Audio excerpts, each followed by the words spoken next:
ഇവനാ ഞങ്ങളുടെ വീട്ടിലെ ഏക പ്രതീക്ഷ. എനിക്ക് വലിയ പ്രതീക്ഷയൊന്നുമില്ല. എന്താ അമ്മ പേടിക്കണ്ടെന്ന്. ഞാൻ ആദ്യമായി മേക്കപ്പ് ചെയ്ത ആരും ഇതുവരെ തിരിഞ്ഞു നോക്കേണ്ടി വന്നിട്ടില്ല. എന്താ തല വെട്ടിപ്പോവോ?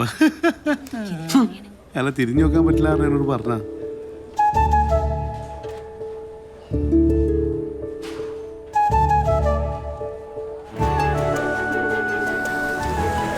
ക്രീപ്പിനെ ചെയറിലിട്ടിട്ട് കൈസും സുരേഷേട്ടനെ കൂടി ഇങ്ങനെ താഴെ. അപ്പൊ അമിത് ബജാറിലെല്ലാം ഇടിച്ചു പൊളിച്ച് അതോട്ട് ഇങ്ങോട്ട് കയറി ഇങ്ങോട്ട് പോകും. പിന്നെ ഈ ടീം കൂടി വരാ. അത് അരുണല്ലേ? അവൻ വരില്ലെന്നല്ലേ പറഞ്ഞു. എന്റെ അമ്മ അഭീഷണോട് എന്തോ പറയും. നമസ്കാരം. നമസ്കാരം. മോർണിംഗ് മച്ചാനെ. സർപ്രൈസ് എൻട്രി ഇല്ലേ? പിന്നെ കലക്കി. അവിടെ കൊട്ട ഡാർക്ക് സീനാണ്. ഞാൻ മച്ചാന്റെ അവിടെ ആയതുകൊണ്ട് ഒരു പരിപാടി നടക്കൂലെന്ന്. വിത്ത് മേക്കപ്പ് ആണ്ടാ. സീൻ എവിടെ? സീൻ നിതിനെ സീൻ എടുത്ത് കൊടുക്കും. ചേട്ടാ വിഷ്ണുവോടെ മേക്കപ്പ് ചെയ്തിട്ടുണ്ടല്ല, അവനോടൊപ്പം പറയും. അതിപ്പോ അവന് വേറെ എന്തെങ്കിലും കൊടുക്കാന്ന് പറയാം. വേറെ എന്തെങ്കിലും ഉണ്ടായിട്ടുണ്ട് കൊടുക്കാൻ? ഇല്ലേ, അരുൺ വരുമെന്ന് പ്രതീക്ഷിച്ചില്ല. ഒന്നല്ല, ഹാപ്പി ആയില്ലേ? സന്തോഷായി. അതെ, മേക്കപ്പ് ഒക്കെ അല്ലേ? അടിപൊളി. നമുക്ക് കോസ്റ്റ്യൂമർ പ്രവീണല്ലേ? മെനക്കേടായി. ഞങ്ങളോട് എന്താ പറയാ? പപ്പയായിട്ട് വരുത്തി വെച്ചാലേ ഡീലി. അടിപൊളിയടാ, സൂപ്പറായിട്ടുണ്ട്. ഇപ്പൊ ഒരു ആസിഫലിനൊക്കെ പോലുണ്ട് അല്ലേ? കുഞ്ചാക്കവും താടിച്ചുമായി തന്നെ ഉണ്ട് അല്ലേ?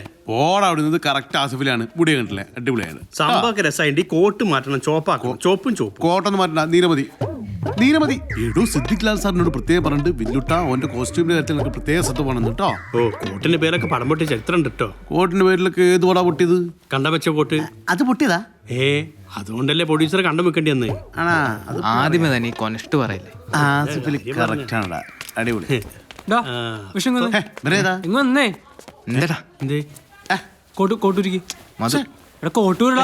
ചോപ്പാക്കാനാ ഇല്ല മോനെ? ചോപ്പാക്കാനല്ലേ? ചോപ്പല പച്ചൻ വിചാരം പേടിപ്പിക്കല്ലേ? ഞങ്ങൾ ഇതൊക്കെ കുറെ കണ്ടാണ്. ഇവിടെ ആർക്കും വലിയ താല്പര്യം ഉണ്ടായിരുന്നല്ല. ഇതിന് തമ്പിച്ചേന്റെ താല്പര്യം അത്രയും. അതെ, തമ്പിച്ചായനെ നിങ്ങൾ ഇമോഷണൽ ഡ്രാമ കാണിച്ച് പറ്റിച്ചു കാണും. റൂബി ചേച്ചി ഞങ്ങളുടെ കൂടെ, ഞങ്ങളുടെ ബ്ലഡ് ലൈനാ. ഈ വക പരിപാടിക്ക് ഞങ്ങൾ കൂട്ടു നിൽക്കൂല. ഒളിച്ചോടി പേപ്പറിനെ കണ്ടുപിടിച്ചോണ്ട് കെട്ടിടത്താണല്ലേ. ഞങ്ങൾ അങ്ങനെ പല ചെറ്റത്തരങ്ങളും കാണിക്കും. അപ്പൊ നീ കല്യാണം എന്നിട്ട് നീ പോകണത് കേട്ടോ?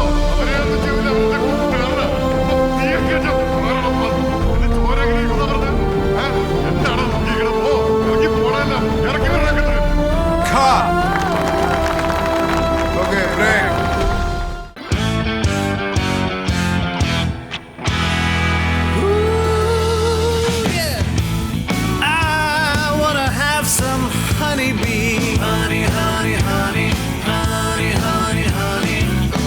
ആ ജീപ്പ് വിട്ടില്ലെങ്കിൽ ബാക്കിയുള്ള വീട്ടിലെങ്കിലും എത്തായിരുന്നു. ജീപ്പ് വിട്ടാൽ നന്നായില്ലേ? നാട്ടുകാർ മുഴുവൻ അറിയാനും. നീ മിണ്ടരുത്, നിന്നെ കൊല്ലും ഞാൻ. നിങ്ങളതിനൊക്കെ കാരണം ശാപാൻ കള്ളൻ.